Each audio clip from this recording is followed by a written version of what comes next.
예, 우리가 그동안 나눈 것들을 정리를 해보면 하나님께서 가족을 창설을 하셨죠. 그래서 우리가 어떤 것들을 만들 때에 그냥 만들지 않습니다.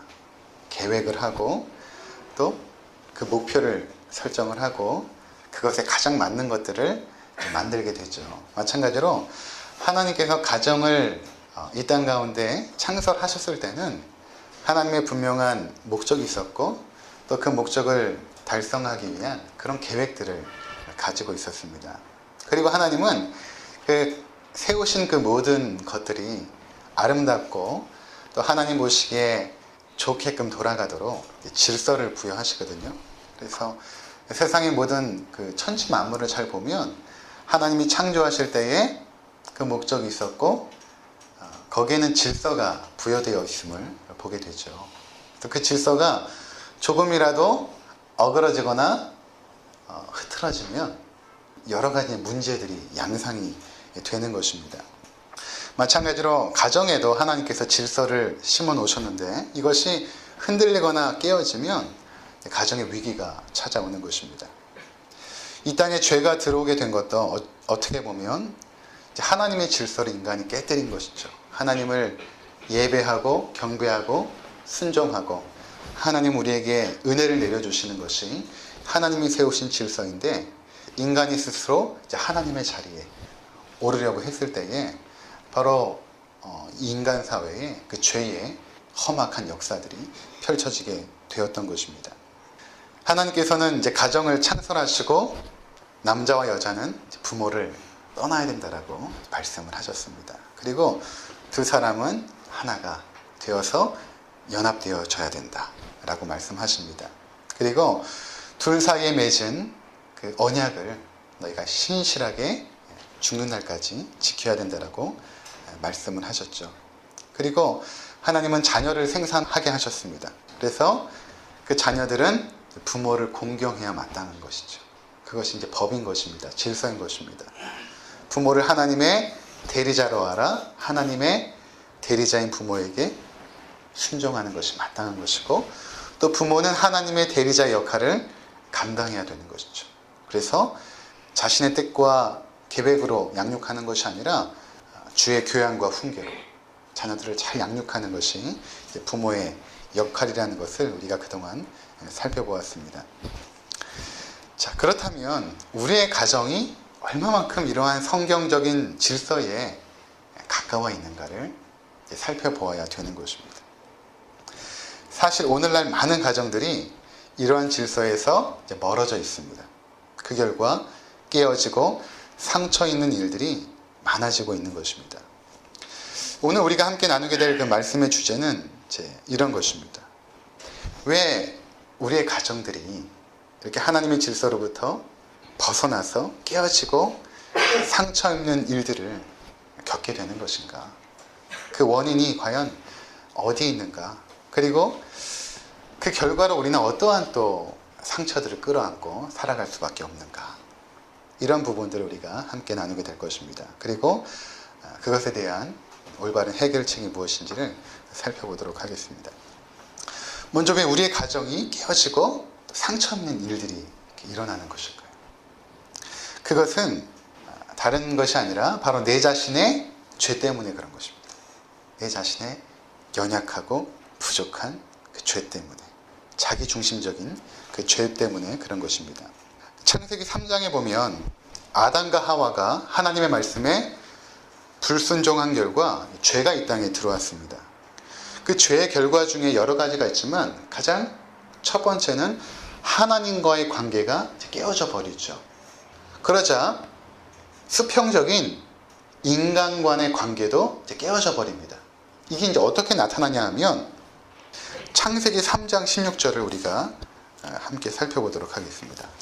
또 여자에게 이르시되 내가 내게 임신하는 고통을 크게 더하리니 내가 수고하고 자식을 낳을 것이며 너는 남편을 원하고 남편은 너를 다스릴 것이니라 하시고. 자, 이전에 먼저 그 아담과 하와가 범죄하니까 옷을 만들어서 자신을 감추죠. 그것은 전에도 말씀드린 것처럼 자신의 몸을 가린 것은 사실은 그 마음 속에 있는 죄의 부끄러움을 이제 가린 것이라고 우리가 볼 수 있는 것입니다. 수많은 부끄러운 것들이 우리 심령 가운데 자리 잡게 된 것이죠.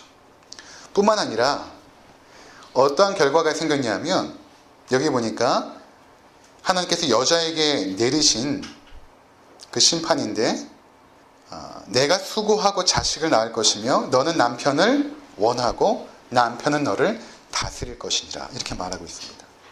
너는 남편을 원하고 남편은 너를 다스릴 것이니라. 이게 과연 어떠한 모습인가? 이 원하다라는 이 단어가 이전의 성경 개역 한글 성경에서는 우리가 지금 보는 성경은 개역 개정인데 이전의 개역 한글 성경에서는 너는 남편을 사모하고 이렇게 이제 번역을 했었거든요. 그리고 지금 성경은 원하고 이렇게 번역을 했습니다. 그래서 마치 죄의 결과로 말미암아 여자가 남편을 필요로 하고 사모하는 이런 모습을 우리가 생각하는데 사실은 그런 단어가 아니에요. 이 단어가 4장에 이렇게 등장을 하는데 4장 한번 보시면 4장 7절을 한번 보시기 바랍니다. 내가 선을 행하면 어찌 낯을 들지 못하겠느냐? 선을 행하지 아니하면 죄가 문에 엎드려져 있느니라. 죄가 너를 원하나 너는 죄를 다스릴지니라. 여기도 보면 이제 가인이 아벨을 돌로 쳐 죽이죠. 그 결과 하나님께서 가인에게 뭐라고 말씀하시냐면 이렇게 말씀하십니다. 죄가 너를 원하지만 너는 죄를 다스려야 된다. 이렇게 말씀하시죠. 여기서 이 원하다라는 단어가 아까 여자에게 말했던 너는 남편을 원하고 라는 단어와 똑같은 단어거든요.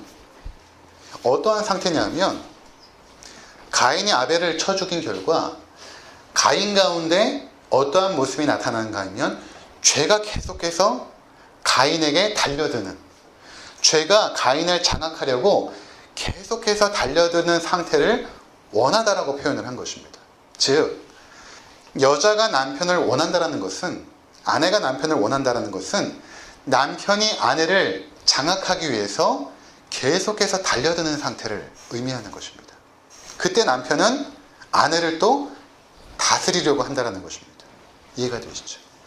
죄의 결과 너는 내 뼈 중에 뼈요 내 살 중에 살이라고 아름다운 고백을 했던 아담과 하와가 어떻게 됐냐 하면 아내는 남편을 다스리기 위해서 장악하기 위해서 덤벼들고 그 덤벼드는 아내를 향하여 남편은 강압적으로 다스리려고 하는 그 상태.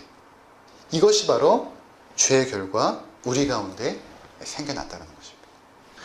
자, 여러분 잘 보십시오. 가정의 남편과 아내가 왜 갈등을 일으키고 싸우는 것입니까? 그것은 내 뜻대로 하려고 하는 그 의지로부터 시작이 되는 것입니다. 여기서부터 가정의 싸움이 시작되는 것입니다. 이러한 자기중심적인 죄의 본성이 가정 가운데서 계속해서 드러나게 되므로 가정이 상처 입고 깨어지게 되는 것입니다. 결국 가정의 문제는 내 죄 때문에 그런 거예요. 결국에는 보면. 여러분 모든 그 동화의 끝이 결혼으로 끝나죠. 결혼으로 끝나. 왜 그럴까요? 왜 동화의 끝은 아름다운 결혼으로 끝나는 걸까요? 만약에 결혼 이후까지 동화책에 담는다면 그 동화는 공포소설이 될 것입니다. 호러 무비가 될지도 몰라요. 연애 때 결혼하지 않았던 자기중심적인 그 죄의 성향들이 함께 결혼하여 살기 시작하면서 드러나기 시작하는 것입니다. 그 전까지는 감춰져 있는 것이죠. 없는 것이 아니라 감춰져 있죠. 근데 결혼하여 살기 시작하면 하나하나 드러나기 시작하는 것입니다. 평상시에는 그런대로 괜찮지만 외부의 정서적인 자극을 받게 되면 우리 안에 있는 그 연약한 죄의 본성들이 드러나기 시작하는 것입니다. 그 결과 서로를 찌르는 말과 상처 주는 행동을 하게 되는 것입니다. 근데 이러한 그 자기중심적인 그 죄의 그 성향들은 예수 믿고 과연 변화가 될까? 그렇지 않습니다. 여전히 작동합니다. 사람이 예수님 믿고 완전히 다른 사람으로 변화되는 것이 아니에요. 물론 그 신분은 변화가 되죠. 마귀의 자녀로 있다가 하나님의 자녀로서 그 신분이 변화가 되지만 우리가 가지고 있는 그 죄의 그 성향들은 여전히 활동을 하고 있는 것입니다. 하나님의 자녀처럼 갑자기 거룩해지고 선한 일을 하고 하나님을 기쁘시게 하는 사람으로 갑자기 바뀌는 게 아니에요. 오히려 그렇게 갑자기 바뀐 사람은 조금 문제가 있어요. 오히려 의심해 봐야 됩니다. 그렇게 바뀌지 않아요, 사람이. 이제 그 변화의 시작을 의미하는 것입니다. 그래서 성도라고 할지라도 여전히 죄의 영향력 아래에 있습니다. 그래서 믿음의 가정이라 하지만 여전히 갈등하고 싸우는 일들은 계속되는 것입니다. 그래서 오늘 저는 이러한 죄의 영향력 아래에 있는 우리의 가정의 모습을 조금 현실적으로 접근해 보도록 하겠습니다. 인간을 이해하는 그 두 개의 큰 산맥이 있어요. 하나는 성격이고 하나는 정서입니다. 성격은 이제 타고나요. 그래서 내향적인 사람이 있고 또 외향적인 사람이 있고 또 어떤 사람은 논리가 조금 강한 사람이 있고 어떤 사람은 감성이 좀 강한 사람이 있고 어떤 사람은 일 중심적인 사람이 있고 어떤 사람은 관계 중심적인 사람이 있습니다. 어떤 사람은 어떤 일을 할 때 좀 계획을 해서 하는 사람이 있고 어떤 사람은 먼저 행동을 하는 사람들이 있죠. 이제 이러한 성격들은 타고나는 것입니다. 그래서 배가 좋으냐 사과가 좋으냐 정답이 없죠. 배가 좋을 수도 있고 사과가 좋을 수도 있는 것처럼 성격은 좋고 나쁨이 없습니다. 그래서 우리가 결혼을 했을 때 상대방의 성격을 좀 알고 이해하게 되면 많은 부분들에 있어서 갈등을 줄일 수가 있죠. 그리고 변할 수가 없는 것이기 때문에 성격은 맞춰가야 되는 것입니다. 근데 정서라는 것이 있어요. 이 정서라는 것은 뭐냐면 외부의 자극에 대한 그 반응이라고 볼 수 있습니다. 그래서 정서는 타고나는 것이 아니라 환경의 영향을 받습니다. 그래서 정서는 좋을 수도 있고 나쁠 수도 있습니다. 정서가 좋다는 것은 외부의 자극에 대한 나의 반응이 일관적일 때에 이 사람은 정서가 좋다 이렇게 말하고, 정서가 좋지 않은 것은 외부에 대한 자극이 일관성이 없는 거죠. 일관성이 없으니까 주변 사람들을 힘들게 하고 괴롭히게 되는 것입니다. 주변 사람들을 불안하게 만들고. 간혹 결혼한 후에 당신이 정말 이런 사람인 줄 몰랐어 이렇게 말할 때가 있어요. 그것은 그동안 그 사람이 그런 자극을 받지 않았던 것입니다. 그런 자극을 받으면 또 그렇게 행동하는 사람인 것입니다. 속았다고 생각할 필요가 없어요. 원래 그런 사람이었습니다. 근데 이 정서가 좋은 사람들을 만나면 우리가 이제 편안해지죠. 반면 정서가 좋지 않은 사람을 만나면 왠지 불안하고 불편한 것입니다. 이 정서가, 우리 안에 있는 정서가 평상시에는 그냥 괜찮아요. 좋아요. 근데 외부의 자극을 받게 되잖아요. 스트레스 상황, 우리의 마음을 막 흔드는 여러 가지 상황이 주어지면 우리의 정서가 이제 딱 드러나게 되는 것입니다. 그런데 결혼이라는 것은 무엇인가 하면 계속해서 자극을 받는 상황이 우리 삶 가운데 놓여집니다. 깔끔한 아내는 계속해서 어지럽히는 남편의 자극을 계속해서 받게 되죠. 결혼하여서 아기를 갖게 되면 정서적 자극은 더할 것입니다. 그리고 자녀를 키우면서는 그 자극이 더할 것입니다. 이때 정서가 건강한 사람들은 그러한 갈등의 상황을 수용하고 이해할 것은 이해하고 또 합리적인 판단과 이성적인 판단으로 문제들을 건강하게 해결해 나갑니다. 때로는 감정적으로 반응하여서 상처를 줄 때도 있지만 다시 이해하고 용서하는 과정을 통해서 그 가정을 정상 궤도로 빨리 복원을 시킵니다. 근데 문제는 정서가 좋지 않은 사람입니다. 갈등을 지나치게 힘들어하죠. 그래서 이 갈등의 상황을 정면으로 돌파하려고 하지 않고 회피하거나 문제를 미루거나 아무런 문제가 없는 것처럼 덮어버립니다. 그 결과 더 큰 문제를 양상하게 되겠죠. 근데 문제는 무엇인가 하면 이러한 부모가 가지고 있는 정서가 그대로 자녀에게 대물림된다는 것입니다. 자, 그렇다면 우리의 정서가 결국에는 부모로부터 물려받거나 부모의 관계성 속에서 우리의 정서가 이제 형성이 되는데, 성경에서는 부모의 역할을 이렇게 말하고 있죠. 먼저 아버지의 역할은 가장 중요한 역할은 가족을 부양하는 것입니다. 돈을 벌어와서 가족을 부양하는 역할이 가장 중요한 아버지의 역할이라고 성경이 말하고 있죠. 고린도후서 12장 14절에 보니까 어린아이가 부모를 위하여 재물을 저축하는 것이 아니요 이에 부모가 어린아이를 위하여 하느니라. 부모가 돈을 벌어서 자녀를 양육하고 책임져야 되는 것입니다. 두 번째는 적절한 양육과 훈육을 확실하게 해야 됩니다. 아버지가. 에베소서 6장 4절 또 아비들아 너희 자녀를 노엽게 하지 말고 오직 주의 교양과 훈계로 양육하라. 골로새서 3장 21절 아비들아 너희 자녀를 경록해 말지니 낙심할까 함이라. 감정적으로 자녀들을 대하지 말고 주의 교양과 훈계로 일관성 있게 양육을 해야 되는 것입니다. 히브리서 12장 6절 주께서 그 사랑하시는 자를 징계하시고 그의 받으시는 아들마다 채찍질 하심이니라 하였으니 주의 교양과 훈계대로 양육할 때는 거기에는 체벌도 들어간다는 것입니다. 감정적인 체벌이 아니고 정말 하나님의 자녀답게 설 수 있도록 필요하다는 것입니다. 어머니의 가장 중요한 역할은 첫 번째 자녀를 기르고 어머니의 도리를 다하는 것이죠.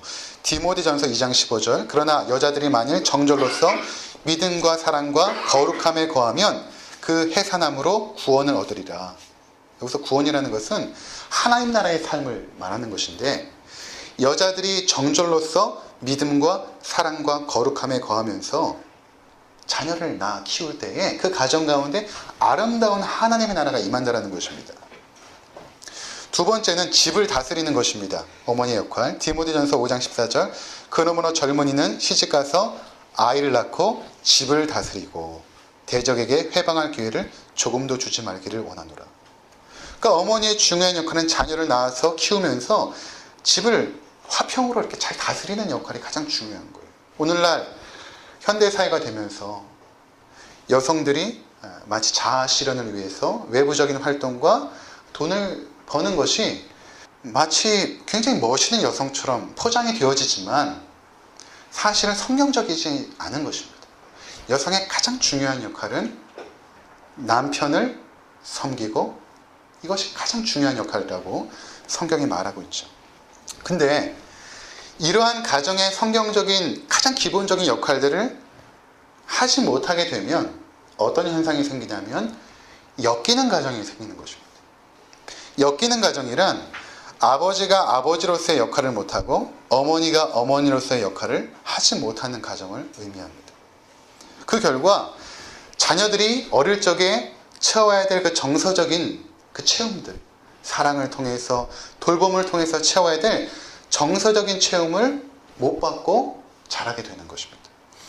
그렇게 해서 자라게 된 성인이 바로 우리가 어떠한 모습을 갖게 되냐면 몸은 성인인데 정서적으로는 어린아이인 것입니다. 이것을 성인아이라고 부릅니다. 몸은 성인인데 정서적으로는 아이인 것입니다. 근데 이러한 아이의 정서가 언제 나타나냐면 외부적인 자극을 받을 때 툭툭 튀어나오는 것입니다. 아이와 같은 정서.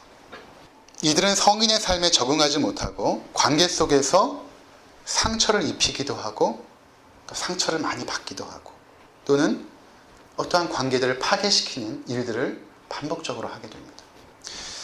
지금까지 연구된 성인 아이의 특징이 다음과 같습니다.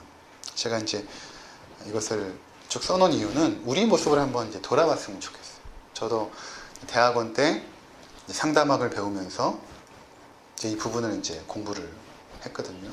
그때 이제 배웠던 것을 다시 책을 꺼내서 보게 된 거예요. 그때 제가 내가 성인 아이구나라는 것을 깨닫게 되었습니다. 그래서 여러분들도 한번 보시면서 내 안에 여전히 성장하지 않은 그 성인 아이의 그 모습이 어떤 것이 있는가 한번 돌아봤으면 좋겠습니다. 성인 아이는 낮은 자존감 때문에 돌출 행동을 자주 합니다. 자신과 타인을 무자비하게 비판하고 완전주의적으로 행동합니다. 또한 남을 돌보는 역할을 하므로 고압적으로 행동하고 남을 비웃고 험담함으로 자신의 부족함을 감추거나 보상하려 합니다. 그러니까 지나치게 좀 비판적인 모습들을 가지게 된다는 것입니다. 그것을 통해서 자신의 연약함을 이렇게 감추는 성향으로 나타난다는 것이죠. 성인 아이는 자신을 고립하는 경향이 있습니다. 다른 사람들, 특히 권위를 상징하는 사람들 주변에서 안절부절하는 성향이 있습니다. 성인 아이는 인정받기에 갈급해합니다. 이들은 다른 사람이 자신을 좋아하도록 하기 위해서 무슨 일이든 하려고 합니다. 충성할 필요가 없을 때에도 끝까지 지나칠 정도로 충성을 합니다. 성인 아이는 분노와 개인적 비판에 쉽게 위협을 느낍니다. 따라서 이들은 쉽게 불안해하고 민감하게 반응을 합니다. 성인 아이는 정서적으로 건강한 사람들에게는 덜 매력을 느낍니다. 좀 신기하지 않습니까? 정서적으로 건강한 사람을 좋아하지 않습니다. 매력을 덜 느껴요.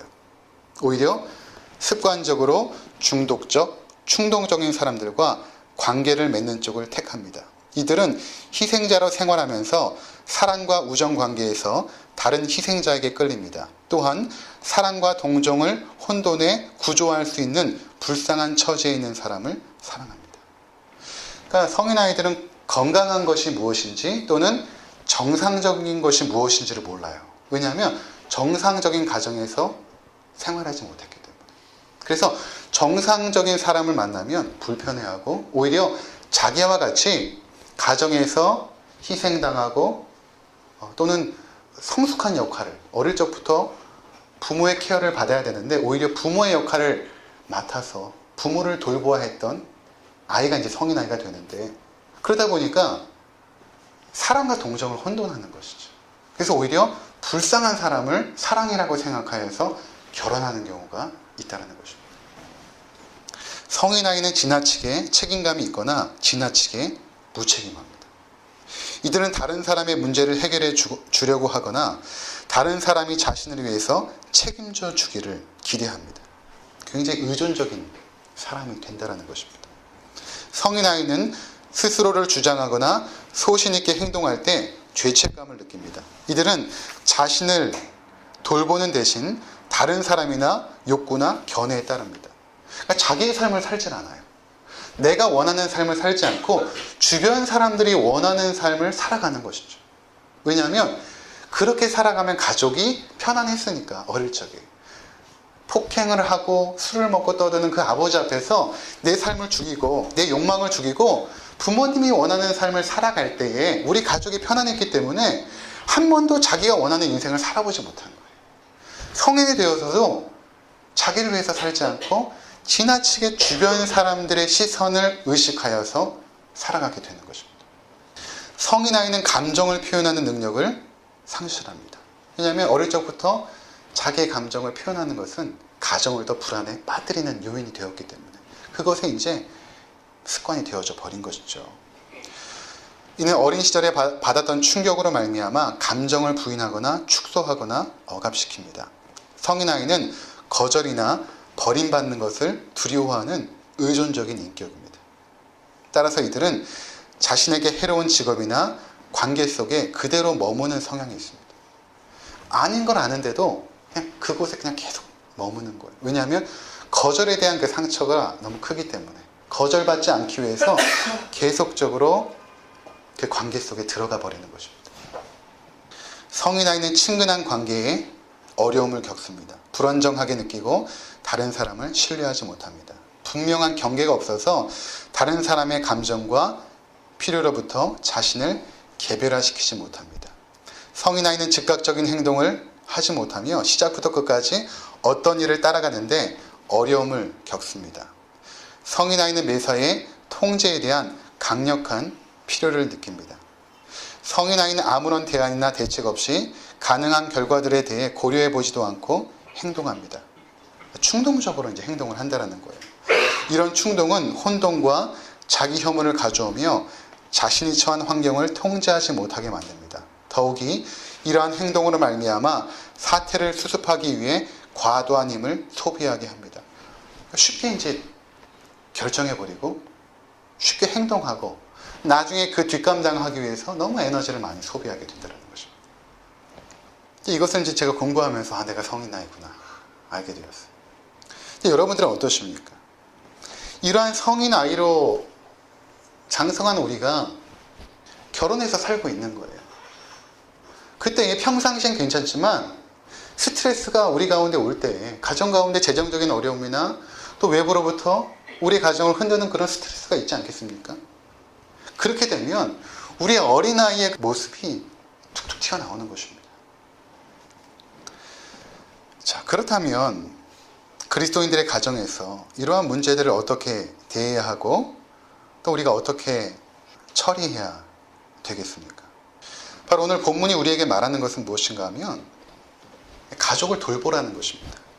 가족을 돌보라.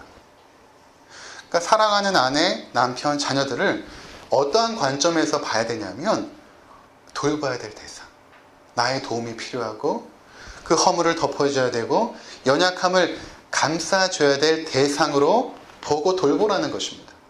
왜냐하면 우리는 다 연약함이 있기 때문에, 우리 안에 성인 아이의 모습들이 다 있기 때문에 그것을 돌봐야 된다는 것입니다. 그렇지 않고 그냥 성인으로서 기대한다면 우리는 계속해서 부딪히게 되고 갈등하게 되고 힘들어하게 될 것입니다. 내 아내 또는 남편이 왜 그렇게 힘들어하고 왜 그렇게 말하고 행동하는지, 그 이면에 어떠한 문제가 있는지를 살펴봐야 된다는 것입니다. 그래서 우리가 돌봐야 될 부분은 크게 세 가지 영역으로 볼 수 있습니다. 첫 번째로는 영적인 부분입니다. 영적인 부분에서 우리 가족이 지금 어떠한 상태에 있는지를 돌봐야 됩니다. 우리 가족이 과연 하나님을 경외하고 있는지, 하나님 중심으로 살아가고 있는지, 모든 것을 판단하고 결정하고 진행할 때에 정말 하나님 중심으로 지금 우리 가정이 나아가고 있는지를 돌봐야 된다는 것입니다. 내 남편이 직장에서 하나님을 두려워하고 경외하면서 살아가고 있는지, 나의 아내가 가정에서 우리 자녀들을 지혜롭게 하나님 말씀으로 양육하고 있는지 돌보라는 것입니다. 그리고 가족 가운데 연약한 부분이 보이면 지적하지 말고 판단하거나 나무라지 말고 온유함으로 권면하고 위에서 기도해야 되는 것입니다. 그것이 돌보는 것입니다. 두 번째는 육신적인 면을 돌봐야 됩니다. 가족들의 건강을 항상 체크하고 돌봐야 되는 것이죠. 아이들의 위생 상태를 챙기고 비싸진 않아도 깔끔한 옷맵시를 하고 다닐 수 있도록 엄마 아빠가 신경을 써야 되는 것이죠. 제 주변에 17개월 된 아기가 있는데 이빨이 난 지도 얼마 안 되는데 다 썩은 거예요. 엄마가 돌보지 않은 것이죠. 목욕을 하지 않아가지고 냄새 나는 아이들이 있다고 합니다. 엄마가 돌보지 않는 것입니다. 뭐가 그렇게 바쁜지, 그것보다 더 중요한 일이 뭐가 있겠습니까? 남편이 운동을 하지 않는다고 타박하지 말고 함께 산책하러 나가야 됩니다. 남편의 건강을 돌보는 것입니다. 남편은 아내가 무엇 때문에 스트레스를 받는지, 어떻게 도와줘야 되는지를 돌봐야 됩니다. 이렇게 저렇게라고 정답을 이야기하는 것은 누구나 할 수 있는 것입니다. 그런데 왜 그렇게 못하는지에 대한 부분들을 우리가 보아야 됩니다. 그리고 그것을 찾아내서 도와줘야 되는 것입니다.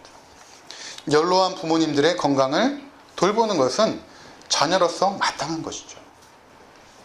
세 번째는 정서적인 면입니다. 가족의 이제 정서를 돌봐야 되는 것입니다.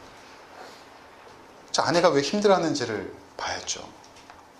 과거에 어떠한 상태로 인해 현재까지도 아파하는지를 봐야 됩니다.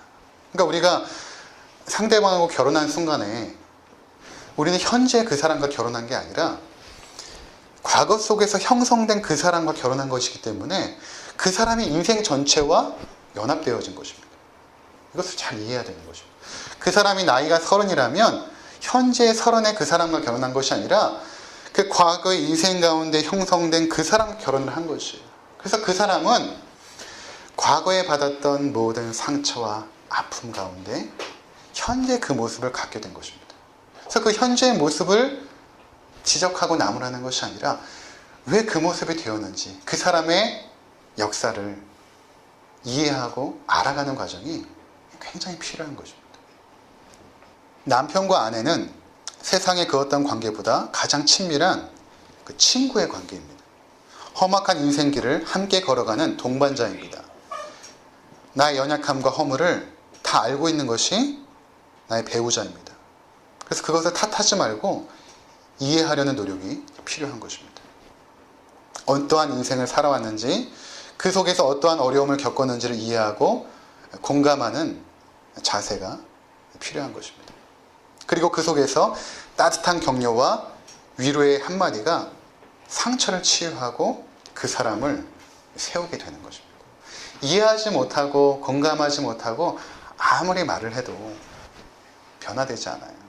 사랑하는 사람이 그 사람의 아픔을 다 들어주고 이해해주고 공감해줄 때 그 사람의 치유와 회복의 역사가 가정 가운데서 먼저 일어나게 된다는 것입니다. 성경이 이렇게 말하죠. 가족을 돌보지 않으면 불신자보다 악하니라. 가족은 돌봄의 대상인 것입니다. 아껴주고 사랑해주고 참아주고 용서해줘야 되는 것이죠. 그리고 그러한 가운데 우리는 하나님의 사람으로 성장하고 성숙해져 가는 것입니다. 세상 어디에서 우리가 그 하나님을 배워가고 하나님의 마음을 어떻게 알아가겠습니까? 세상에서 어디서 그 하나님 마음을 알아가요? 결혼하여 자녀를 낳아 키우면서 배우고 알아가지 않습니까?